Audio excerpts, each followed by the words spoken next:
لیکن شاید ان کو معلوم نہیں کہ مسلمانوں کی جب تک سانسیں چلتی رہے گی اس وقت تک دین اسلام پر اور مدارس و مساجد پر کسی طرح کے آنچ نہ آنے دیں گے۔ کسی شاعر نے کیا یہ خوب کہا ہے، ہم تمہارے دھمکیوں سے خوف کھا سکتے نہیں، ہم تمہارے دھمکیوں سے خوف کھا سکتے نہیں، ظلم کے آگے ہم اپنا سر جھکا سکتے نہیں۔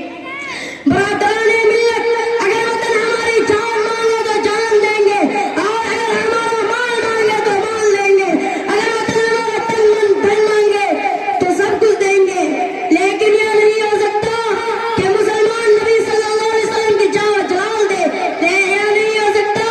کہ مسلمان آخرت کو چھوڑ کر دنیا کو ترجیح دے۔ آپ حضرات کو وہ تاریخ یاد ہوگی کہ انگریزوں کی ظلم و ستم جب حد سے آگے بڑھی اور انہوں نے اسلامی اطلاع کو مسمار کر کے اس پر تسلیتی عقیدے کی بنیاد رکھنا چاہا تو سب سے پہلے حضرت شاہ علی رحمہ اللہ میدان جہاد میں بے جھجک کود پڑے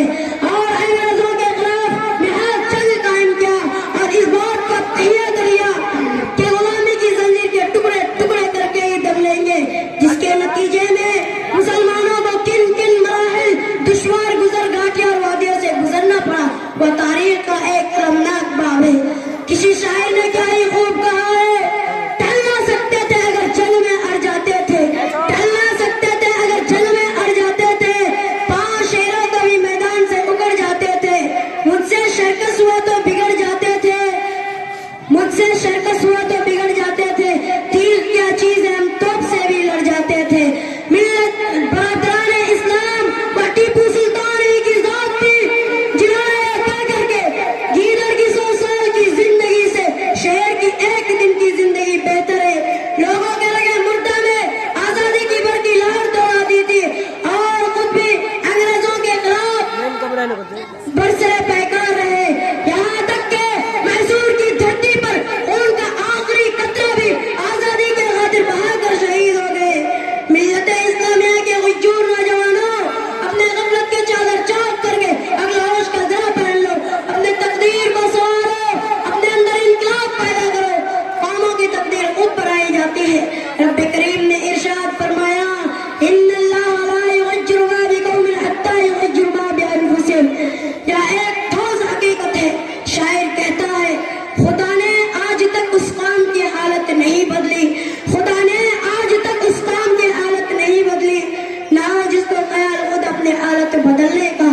ہم بہت کچھ کھو چکے ہیں لیکن ہمارے پاس سب سے بڑی دولت آج ہمارے پاس موجود ہے، ابھی ہمارے سینوں میں ایمان یقین کی مشعلیں روشن ہے۔ جو لوگ اسلام پر مرنا اور جینا چاہتے ہیں، کفر کا سیلاب ان کے دلوں تک محبت رسول کی چنگاری نہیں بجھا سکتی۔ الحق یعلو ولا یعلی،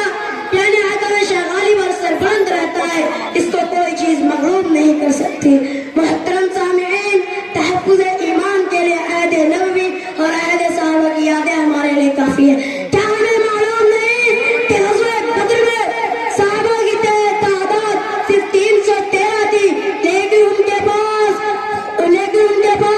اتحاد و اتفاق کی ابدی دولت موجود تھی، ان کا خدائے واحد پر توکل تھا، جس کے نتیجے میں فتح و کامرانی، ظفر و کامیابی نے ان کا قدم چھوما اور باطل کو شکست فاس ہوئی، جس کا نقشہ قرآن کریم نے یوں کھینچا، کم من فئۃ غلبت فئۃ کثیرۃ بإذن اللہ۔ لیکن آج مسلمانوں نے زبردست قوت اور فولادی طاقت کو پامال کر دیا ہے۔ خدا را آپ اپنے اندر اتحاد و اتفاق کی ابدی دولت کو فروغ دے تو انشاءاللہ کامیابی و کامرانی، ظفر و کامیابی آپ کے قدم چھوڑے گی۔